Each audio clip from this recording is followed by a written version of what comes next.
Hello there everybody, this is HeartGold, and welcome to my first Nintendo DS Let's Play by Game Freak Nintendo.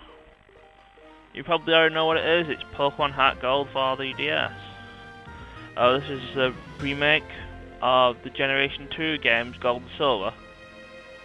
I was originally going to play Gold on the actual original cartridge, but as it turns out the internal battery on that game died. Which kind of made that no point to do. This video I'm going to be showing off both screens just to show off the general interface and this cutscene. I can't remember whether any cutscenes actually use both screens later. Probably like the Ho-Ho encounter and the Lugia encounter, but I'm not too sure. But yeah, remake of Generation 2 games, just like Fire Red and Leaf Green were remakes of Red and Blue. For Generation 3. This is also a Generation 4 game, so we've kind of skipped a few generations here. So I really should explain changes from Generation 2 to Generation 4, since, yeah, skipped a few generations, well, the title screen done. Generation 2 introduced a lot of balancing solving problems from Generation 1. Ghost type Pokemon can now hit Psychic type Pokemon. That was a glitch in Generation 1, that's fixed now. It also gave us two new types of Pokemon, the Dark type and the Steel type. Dark types actually being strong to Psychics, giving them less broken, making them less broken, because Dark types are actually pretty good compared to Bug types from Generation 2. Generation 4 and Generation 3 and later gives more Dark and Bug moves and things like that. There weren't that many in Generation 2. Steel is basically hard defense and things like that. Vulnerable to fire. I think I've never actually used a Steel type properly, but I think they're like strong against ice or something. I don't know. I don't use Steel types normally. Generation 3. Oh, another thing about Generation 2. I better start this before it goes back to the cutscene. Generation 2 also split the special stat. The special stat in the first generation, that was split, and it stayed like that for the rest of the generations. It split into special attack and special defense. That was another thing that made Psychics broken, because this was usually high and all Psychic attacks were special. This screen is telling us about whether you want controls and stuff. We don't need any of that, so no info.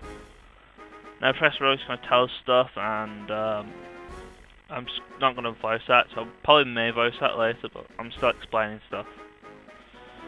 But yeah, generally whatever the base special was of a certain thing has gone into one of the two, special attack or special defense. There's a bunch of new moves. I said about types. Some things have actually changed. The Magnemite evolutionary family now has the Steel type added to it. A few attacks have actually changed types. Gust is now a flying type move, Sand Attack is a ground type move, and Bite is a dark type move as far as I know. Generation 2 also introduced 100 new Pokemon, bringing the total up to 251. Generation 3, I can't remember whether they fixed anything in that, but all I know Generation 3, because to be honest I've never actually... The only Generation 3 game I've played is Leaf Green. And all I can remember them from doing that, aside from a bunch of new Pokemon. I can't remember the exact total, it was 300 and something.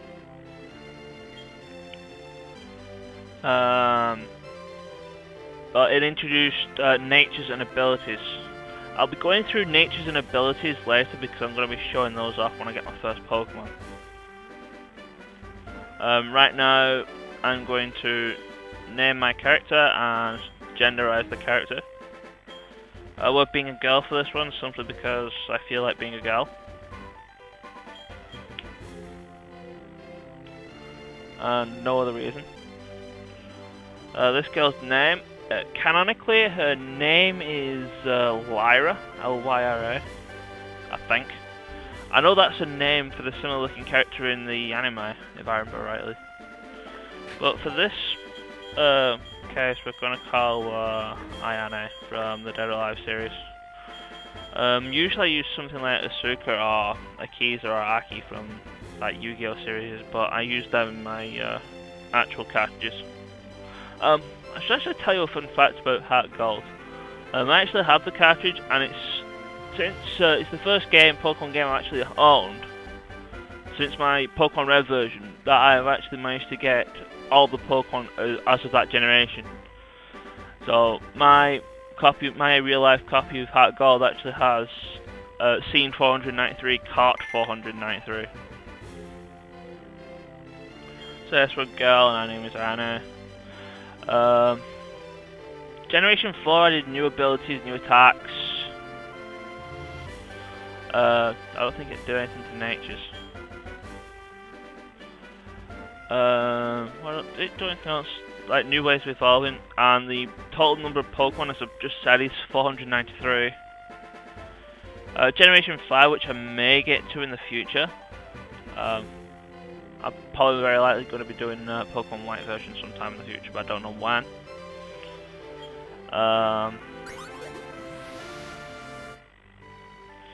That adds a few more moves, it's a few more Pokemon, it's up to 600 and something now. I think my arrow's in the way though.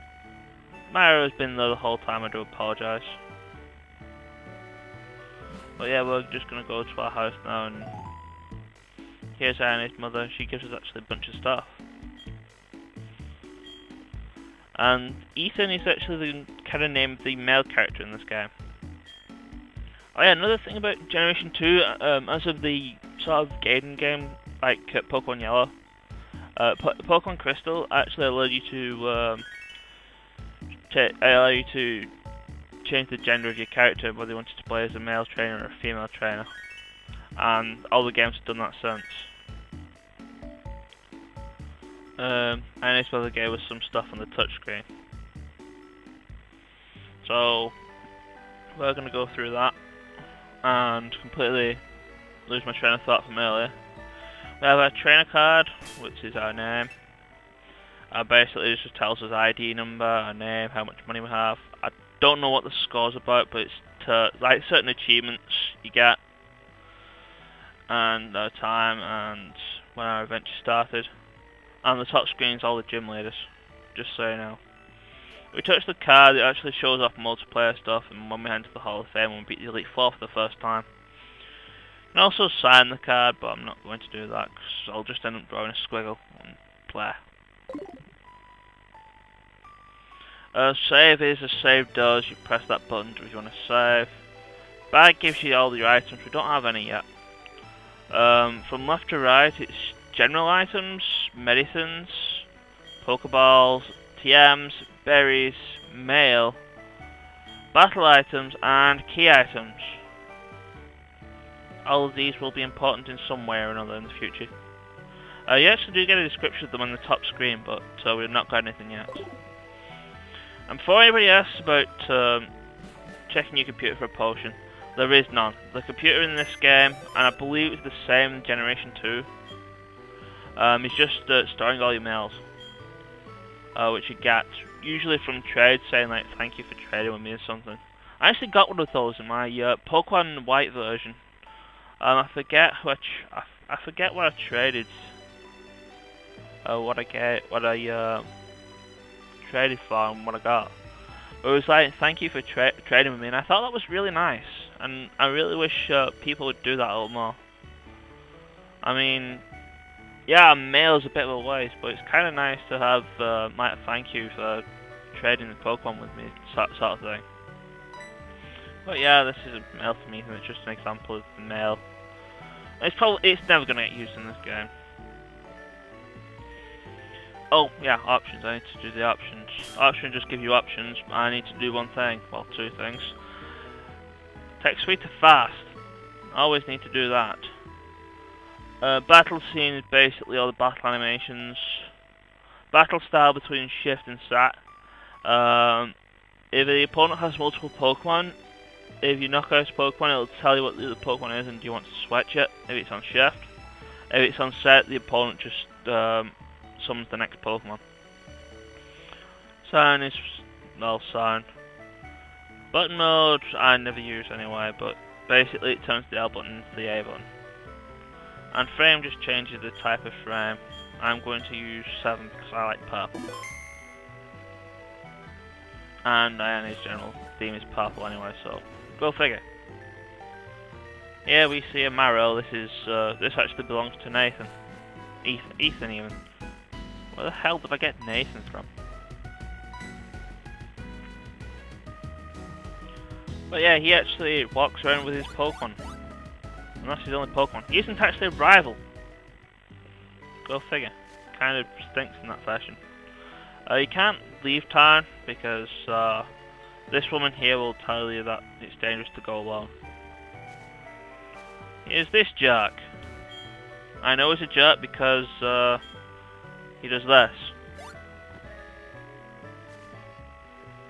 But anyway, we need to do a thing, and that is to go in here.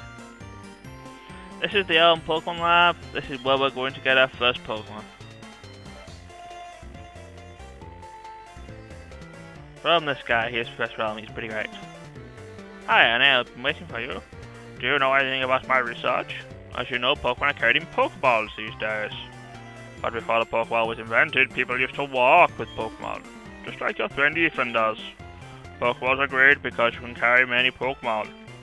But walking with Pokemon must have some advantages. They could have something to do with how Pokemon grow or evolve. So I'm going to give you a Pokemon.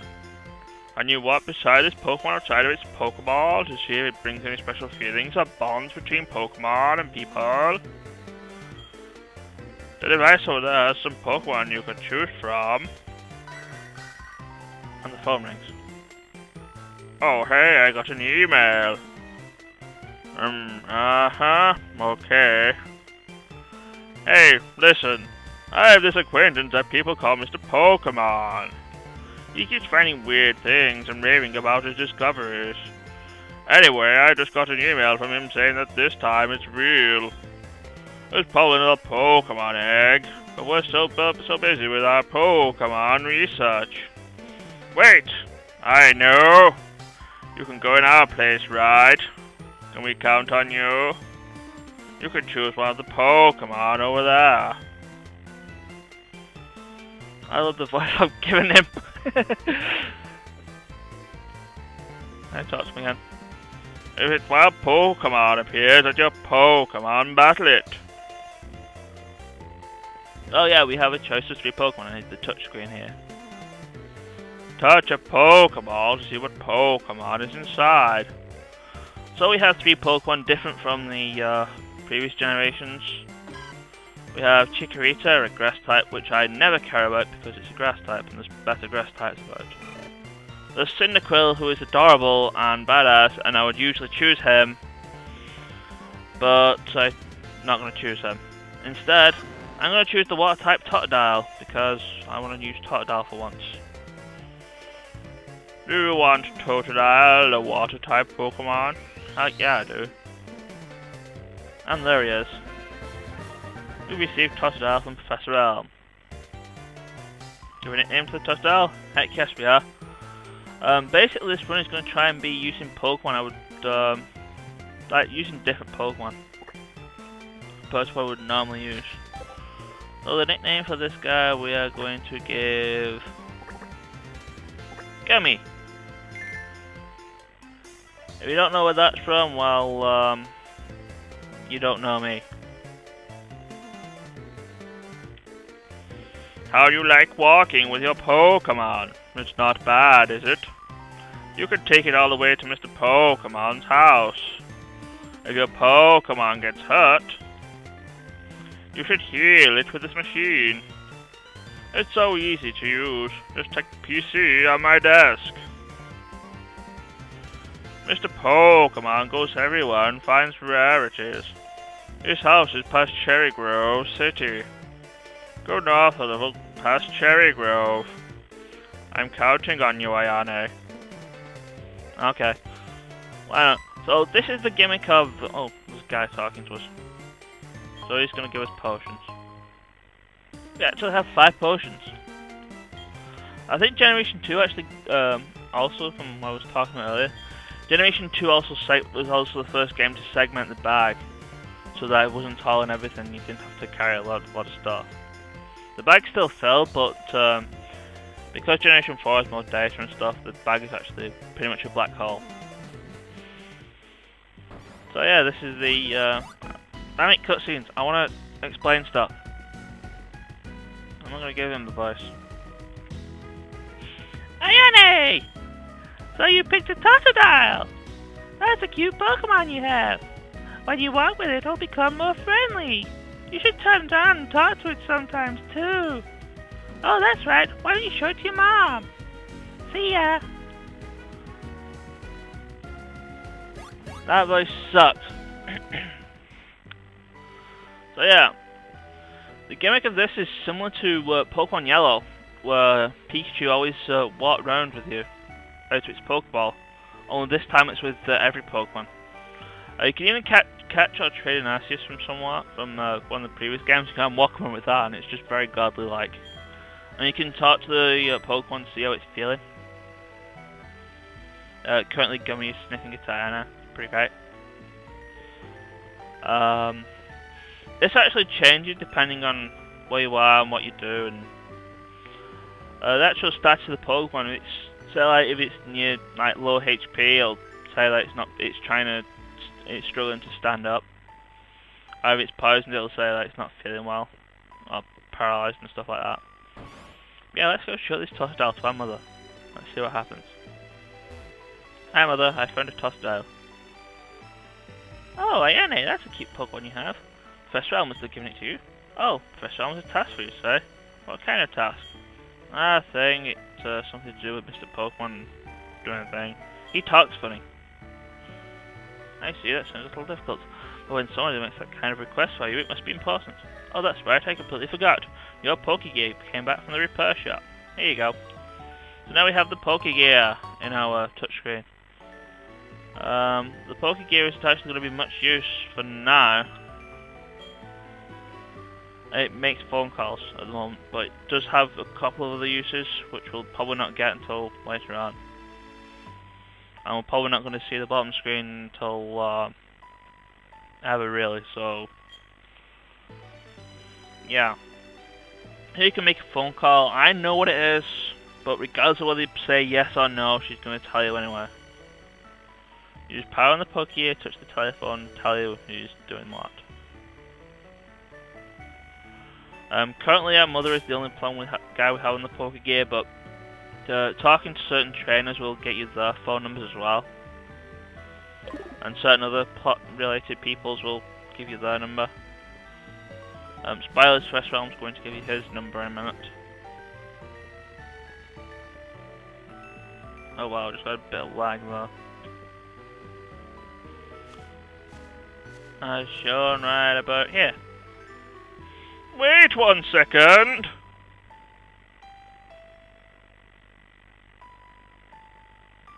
I almost forgot about this!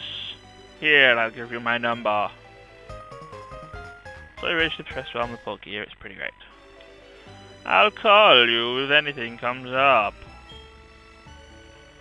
So yeah, we now have Professor Elm's phone number, and we have a mission to go to Mr. Pokemon's house. Yeah, I've got to do one more thing now, and it involves going into Route 29, our first route in the game. You'll also notice that it looks like it's night time. Generation 2 was the first game in the series to feature an internal clock, which, depending on the time of day you set it at, the game actually determines whether it's night or day. Now, this is essential for some things, because certain Pokemon will only come out at night, and certain Pokemon will only come out at day. For example, we can find a Hoot Hoot here in this route, but only during night time. And if you come around during the day, you'll never see Hoot Hoots, you'll see Pidgeys instead. I'm not facing any counter, which kind of sucks because I would like Totodile to level up. At level 6 it actually learns Water Gun. And I would actually like to show off the battle screens. There we go. It is a Hoot Hoot. Normal flying type, replaced with a Pidgeot at night. I'm going to spoil it right now, I will be catching him using a Hoot Hoot. But yeah, we have this, for the bottom screen changes differently. We have 4 options: Bag, Fight, Red and Pokemon. Fight changes to the fight screen where we can choose any of the 4 moves the Pokemon launch. Currently Gummy only knows Scratch and Lair. You can cancel as well. For Bag, which goes straight to the bag, which sorts out the stuff between Pokeballs and stuff like that. We'll be using that a lot. Run runs away, but only in wild battles only. Don't use it, it'll not work in a trainer battle, so don't bother. Pokemon allows you to switch between Pokemon, but we don't have any Pokemon yet, so that's pretty useless. So we're just going to kick off with this Hoot Hoot here. It probably only knows Tackle and maybe Foresight, or is that like level 5?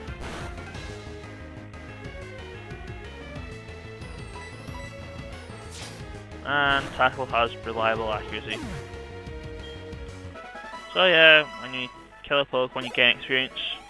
From Generation 2 onwards, I should add, the experience bar actually shows up, telling you how much experience you have. And when it fills you gain a level. Here is in Apricot. I think it's a berry tree in the original Generation 2. All the trees have just turned into apricot trees in the remake. But a lot of them are berries in the original generation. We can't take it because we don't have something to put it in. Those ledges you can jump over. Oh, you'd say top dial. Gummy steady poking at the ground. It's pretty great. Actually I should show that. The Pokemon button, which shows you where your Pokemon are. You can look at what the Pokemon's like. Switch the Pokemon around if you have another Pokemon, and to give it an item.